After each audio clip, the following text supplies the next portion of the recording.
Welcome to the video. ഈ വീഡിയോയിൽ word order ആണ് മനസ്സിലാക്കുന്നത്. സെന്റൻസുകളിലത്തെ വേർഡ് ഓർഡർ. ഇപ്പൊ നിങ്ങൾ sentence patterns 5 basic sentence patterns മനസ്സിലാക്കിയിട്ടുണ്ട്. അതിനെക്കുറിച്ചൊരു വീഡിയോ ഉണ്ട്. ആ ഒരു 5 ബേസിക് സെന്റൻസ് പാറ്റേൺസ് അറിഞ്ഞാൽ തന്നെ നിങ്ങൾക്ക് അറിയാം വേർഡ് ഓർഡർ എങ്ങനെയാ വരുന്നതെന്ന്. ഇപ്പോൾ SVO പാറ്റേൺ എന്ന് പറയുന്നു, SVC പാറ്റേൺ എന്ന് പറയുന്നു. എല്ലാ സെന്റൻസ് പാറ്റേണുകളും തുടങ്ങുന്നത് SV എന്നാണ്. അതെന്താണ്? S represent subject, V for verb, O എന്ന് പറഞ്ഞാൽ ഒബ്ജക്റ്റ്, C എന്ന് പറഞ്ഞാൽ കോംപ്ലിമെന്റ്. പക്ഷെ എല്ലാം തുടങ്ങുന്നത് SV എന്നായിരിക്കും. കാരണം സബ്ജക്റ്റ് ആദ്യം, അതിനുശേഷം വെർബ്. അതാണ് ഓർഡർ. സ്റ്റേറ്റ്മെന്റുകളില്ല. പിന്നെ ക്വസ്റ്റ്യന്റെ സ്ട്രക്ചർ വേറെയാണ് വേർഡ് ഓർഡർ. പക്ഷെ ഇവിടെ നമ്മൾ സ്റ്റേറ്റ്മെന്റ് തന്നെയാണ് മനസ്സിലാക്കുന്നത്, വേർഡ് ഓർഡർ. അപ്പൊ അതെന്താണെന്ന് വിശദമായി മനസ്സിലാക്കാം. Usual order of words in a sentence. സാധാരണയായി സെന്റൻസുകളിൽ എങ്ങനെയാണ് വേർഡ്സിന്റെ ആ ഒരു അറേഞ്ച്മെന്റ്?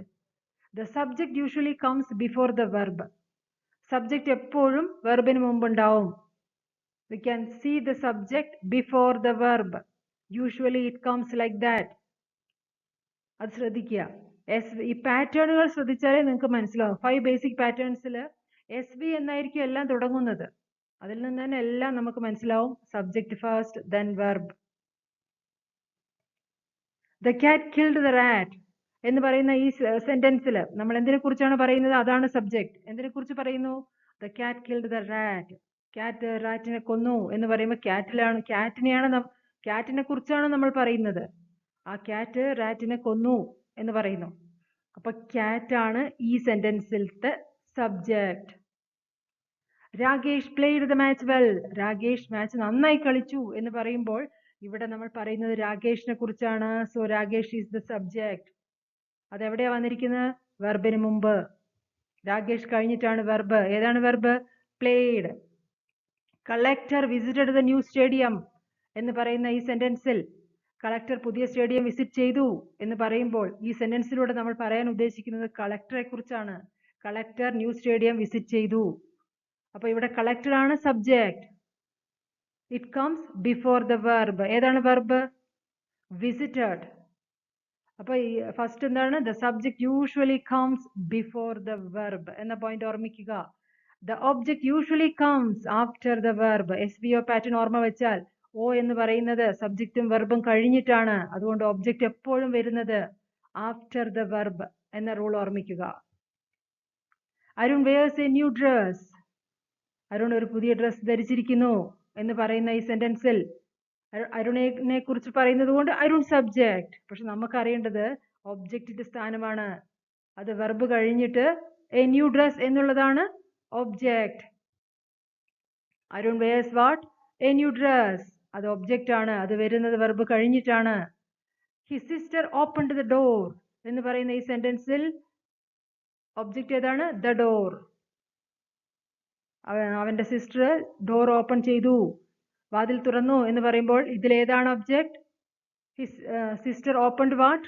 The door. അപ്പൊ ദ ഡോർ ആണ് object. It comes after the verb. എന്താണ് വെർബ്? ഓപ്പൺഡ്. അപ്പൊ ഒബ്ജക്റ്റ് വരുന്നത് എപ്പോഴും ആഫ്റ്റർ ദ വെർബ് ആയിരിക്കും. When there is an indirect and also a direct object, the indirect precedes the direct. ഇനി ഒരു സെന്റൻസിൽ indirect ഒബ്ജക്റ്റും ഉണ്ട്, ഡയറക്റ്റ് ഒബ്ജക്റ്റും ഉണ്ടെങ്കിൽ അതിൽ ആദ്യം ഏതാണ് വരിക?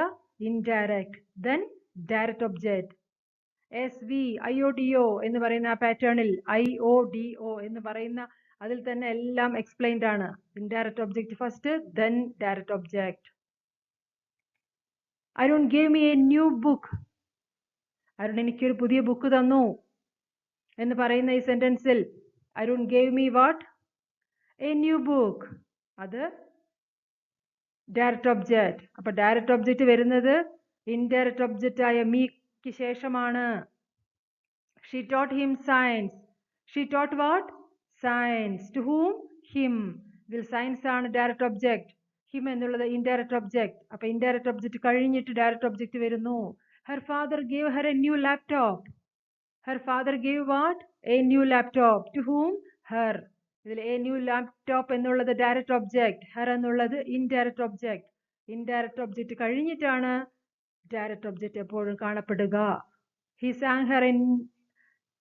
sang her a song nicely. He sang what? A song. To whom? Her.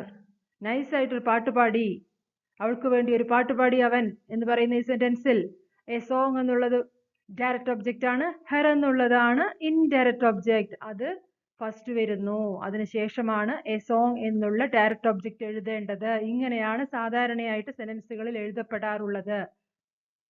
ഇനി അല്ല, എനിക്ക് ഡയറക്റ്റ് ഒബ്ജക്റ്റ് തന്നെ ഫസ്റ്റ് എഴുതണം എന്നുണ്ടെങ്കിൽ ഈ സെന്റൻസിൽ എന്താ മാറ്റം വരിക? Arun gave a new book to me എന്ന് വരും. അവിടെ ഒരു പ്രിപ്പോസിഷന്റെ കൂടെയേ ആ ഇൻഡയറക്റ്റ് ഒബ്ജക്റ്റ് എഴുതാൻ പറ്റുള്ളൂ, ഡയറക്റ്റ് ആയിട്ട് അങ്ങോട്ട് എഴുതാൻ പറ്റില്ല. She taught science to him. To എന്ന് വരും, പ്രിപ്പോസിഷനോട് കൂടി വേണം എഴുതാൻ. അതൊന്ന് ഓർമ്മ വെച്ചാൽ മതി. Adjectives and adverbs. സെന്റൻസുകളിൽ സാധാരണയായി കാണപ്പെടുന്നവയാണ് അഡ്ജക്റ്റീവ്സും അഡ്വേർബ്സും. സബ്ജക്റ്റ്, വെർബ്, ഒബ്ജക്റ്റ് ഇതൊക്കെ നെസസറി പാർട്ട് ആണെങ്കിൽ ഒരു സെന്റൻസിന്റെ, അതേപോലെ തന്നെ കാണപ്പെടുന്നവയാണ് അഡ്ജക്റ്റീവ്സും അഡ്വേർബ്സും. അഡ്ജക്റ്റീവ് എന്താണ് ചെയ്യുന്നത്? അഡ്ജക്റ്റീവിന്റെ വർക്ക് എന്താണ്? It always modifies a noun or a pronoun. അഡ്വേർബോ it always modifies the verb, not always. എപ്പോൾ അഡ്വേർബിന് വർക്ക് കുറച്ച് കൂടുതലാണ്. Adverb modifies the verb, an adjective, and also another adverb. Adverb വെർബിനെയാണ് വിശേഷിപ്പിക്കുന്നത് അധികവും, പക്ഷേ അഡ്ജക്റ്റീവിനെയും വിശേഷിപ്പിക്കും, ചില സമയം അഡ്വർബിനെ തന്നെയും വിശേഷിപ്പിക്കുന്നു അഡ്വേർബ്. ഇത് രണ്ടും സെന്റൻസുകളിൽ കോമൺ ആയിട്ട് കാണപ്പെടുന്നവയാണ്. This intelligent little boy is the winner എന്നുള്ള ഈ സെന്റൻസിൽ നെസസറി പാർട്ട് എന്ന് പറയുകയാണെങ്കിൽ this boy is the winner എന്ന് പറഞ്ഞാൽ തന്നെ സെന്റൻസ് മീനിങ് ഫുൾ സെന്റൻസ് ആയി കഴിഞ്ഞു. This boy is the winner, ഈ ബോയ് ആണ് വിന്നർ. പക്ഷേ ബോയ് എന്നുള്ള നൗണിനെ മോഡിഫൈ ചെയ്തിരിക്കുന്നു രണ്ട് അഡ്ജക്റ്റീവ് ഉപയോഗിച്ചുകൊണ്ട്. എന്താണത്? This intelligent little boy is the winner. Intelligent എന്നുള്ളത് ഒരു അഡ്ജക്റ്റീവ്, ലിറ്റിൽ എന്നുള്ളത് അനദർ അഡ്ജക്റ്റീവ്. അത് വിശേഷിപ്പിക്കുന്നത് ഏത് നൗണിനെയാണ്? ബോയ് എന്നുള്ള നൗണിനെ. This intelligent little girl is the winner. This brilliant little boy is the winner. This beautiful little girl is the winner. എങ്ങനെ വേണമെങ്കിലും കുറച്ച് സെന്റൻസ് എഴുതുക. മനസ്സിലാക്കുക, ഇന്റലിജന്റ് എന്നുള്ളതും ലിറ്റിൽ എന്നുള്ളതും ബോയ് എന്നുള്ള നൗണിനെ വിശേഷിപ്പിച്ചിരിക്കുന്നു. സെന്റൻസുകളിൽ കോമൺ ആയിട്ട് അഡ്ജക്റ്റീവ്സും അഡ്വേർബ്സും കാണപ്പെടാറുണ്ട്. We had a delicious dinner. ഞങ്ങൾ നല്ലൊരു ഡെലീഷ്യസ് ഡിന്നർ കഴിച്ചു എന്ന് പറയാണ്. ഇവിടെ dinner we had A dinner എന്ന് പറഞ്ഞാൽ മതി, ഞങ്ങൾ ഡിന്നർ കഴിച്ചു എന്ന് പറഞ്ഞാൽ മതി. പക്ഷേ ഡിന്നർ എന്നുള്ള നൗണിനെ അതിനെ ഒന്ന് വിശേഷിപ്പിക്കണം. അത്ര ടേസ്റ്റി ആയിരുന്നു എന്ന് പറയുമ്പോൾ അവിടെ ഏതാണ് അഡ്ജക്റ്റീവ് ആയിട്ട് ഉപയോഗിച്ചിരിക്കുന്നത്? Delicious. We had A delicious dinner. That was an interesting idea. അത് നല്ല ഇൻട്രസ്റ്റിംഗ് ആയിട്ടുള്ള ഐഡിയ ആയിരുന്നു. ഇവിടെ ഐഡിയ എന്നുള്ള നൗണിനെ വിശേഷിപ്പിച്ചുകൊണ്ട് ഒരു അഡ്ജക്റ്റീവ് ഉണ്ട്, ഇൻട്രസ്റ്റിംഗ്. ആ ഐഡിയ എങ്ങനെയായിരുന്നു? ഇൻട്രസ്റ്റിംഗ് ആയിരുന്നു, വളരെ ഇൻട്രസ്റ്റിംഗ് ഐഡിയ ആയിരുന്നു. ഇനി അങ്ങനെയല്ല, that was A bad idea, that was A good idea, എങ്ങനെ വേണമെങ്കിൽ എഴുതാം. ബാഡ് ആണെങ്കിലും ഗുഡ് ആണെങ്കിലും ഇൻട്രസ്റ്റിംഗ് ആണെങ്കിലും അത് ഐഡിയനെ വിശേഷിപ്പിക്കാനാണ് ഉപയോഗിച്ചിരിക്കുന്നത്. അത് നൗണിന് മുമ്പുണ്ടാവും, അത് അഡ്ജക്റ്റീവാണ് എന്ന് മനസ്സിലാക്കുക. അപ്പൊ സാധാരണയായി സെന്റൻസുകളിൽ സബ്ജക്റ്റിനും വെർബിനും ഒബ്ജക്റ്റിനും ഒക്കെ ഉള്ള പ്രാധാന്യം പോലെ തന്നെ അഡ്ജക്റ്റീവ്സും അഡ്വേർബിനും പ്രാധാന്യമുണ്ട്. I painted the table carefully. ഇവിടെ കെയർഫുള്ളി എന്ന് പറയുന്നത് അഡ്വേർബാണ്. അത് എന്തിനാണ് വിശേഷിപ്പിക്കുന്നത്? കെയർഫുൾ ആയിട്ട് എന്താ ചെയ്തത്? ഞാൻ പെയിന്റ് ചെയ്തു. പെയിന്റഡ് എന്ന് പറയുന്നത് വെർബാണ്. അപ്പൊ വെർബിനെ കുറിച്ചുള്ള ഒരു മോഡിഫിക്കേഷൻ ആണ് കെയർഫുള്ളി. അതുകൊണ്ട് തന്നെ അത് അഡ്വേർബാണ്. ഐ പെയിന്റഡ് ദ ടേബിൾ എന്ന് പറഞ്ഞാൽ മതി. അതിൽ തന്നെ എല്ലാ ഒരു സെന്റൻസിന് നെസസറി പാർട്സ് എല്ലാം ഉണ്ട്. അതിൽ ഒരു മീനിങ് ഫുൾ സെന്റൻസ് ആയി ഐ പെയിന്റഡ് ദ ടേബിൾ. പക്ഷേ ഞാനത് പെയിന്റ് ചെയ്തത് എങ്ങനെയാണെന്ന് എനിക്കൊന്ന് മനസ്സിലാക്കി കൊടുക്കണം മറ്റുള്ളവർക്ക്. I painted the table carefully എന്ന് പറയുമ്പോൾ കെയർഫുള്ളി എന്ന് പറയുന്നത് എന്താണ്? Adverb. It modifies the verb. ഇനി അല്ല, നിങ്ങൾക്ക് അതിന്റെ ആ ഒരു പ്രാധാന്യം വളരെ കൂടുതലായിട്ട് പറയണമെന്നുണ്ടെങ്കിൽ carefully I painted the table എന്നും പറയാം. അത് ആ ടോട്ടൽ സെന്റൻസിനെയെ മോഡിഫൈ ചെയ്യണം കെയർഫുള്ളി ഫസ്റ്റ് എഴുതിയാൽ. Suddenly the rain started. ഇവിടെ അഡ്വർബ് എവിടെയാ വന്നിരിക്കുന്നത്? ഫസ്റ്റ് സെന്റൻസിന്റെ തുടക്കത്തിലേ വന്നിരിക്കുന്നു. ദ റെയിൻ സ്റ്റാർട്ടഡ്, മഴ തുടങ്ങി എന്ന് പറഞ്ഞാൽ മതി, എല്ലാ മീനിങ് സെന്റൻസ് ആയി. പക്ഷേ ആ ഒരു പ്രാധാന്യം, അതിന്റെ ഒരു സ്പെഷ്യാലിറ്റി പറയണം. സഡൻലി ദ റെയിൻ സ്റ്റാർട്ടഡ്, പെട്ടെന്നാണ് മഴ പെയ്തത് എന്ന് പറയണം.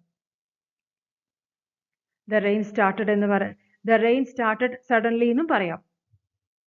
We always exercise before work. ഞങ്ങൾ എപ്പോഴും വർക്കിന് മുമ്പ് എക്സസൈസ് ചെയ്യാറുണ്ട് എന്ന് പറയുമ്പോൾ ഇവിടെ ആൾവേസ് എന്നുള്ളത് അഡ്വർബാണ്. അത് വന്നിരിക്കുന്നത് സബ്ജക്റ്റിന്റെയും വെർബിന്റെയും ഇടയിലാകുന്നു. സബ്ജക്റ്റിന്റെയും വെർബിന്റെയും ഇടയിലാണ് ആൾവേസ് അധികവും വരാറുള്ളത്.